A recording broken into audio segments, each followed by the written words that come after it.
ఎంతవరకు సమస్యని నా వల్ల కాదు, నేను దాటలేను, ఈ బలహీనతను నేను దాటలేను, ఈ సమస్యని నేను దాటలేను, ఈ కరువుని నేను దాటలేను, ఈ కష్టాలను నేను దాటలేను, ఈ కన్యలను నేను దాటలేను, ఇదిగో ఈ పరిస్థితులు నేను దాటలేను అనుకుని అక్కడే ఉండిపోయారా?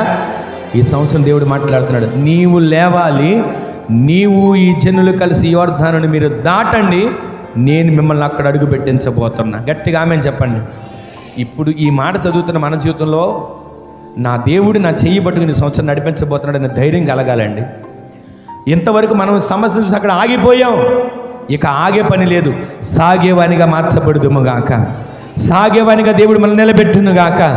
ఎక్కడ ఆగిపోయాం, ఎక్కడ కృంగిపోయాం, ఎక్కడ నిరాశ పడిపోయాం, ఎక్కడ సతికిలి పడిపోయాం, ఆ పరిస్థితుల నుంచి దేవుడు మనల్ని దాటించబోతున్నాడు. గట్టిగా ఆమేన్ చెప్పండి. ఈ సంవత్సరం ఆయన నిన్ను దాటించబోతున్నాడు. నేను దాటిస్తానట్లా, నీవు దాటు, నేను నీ చేయి పట్టుకుని నడిపిస్తా. ఆయన మనం నడిపించేటట్లుగా మనం నడిపించబడుదుము గాక. అలా మనం దాటగలిగితే నీవు అడుగుపెట్టు ప్రతి స్థలమును నేను నీకిచ్చుచున్నాను.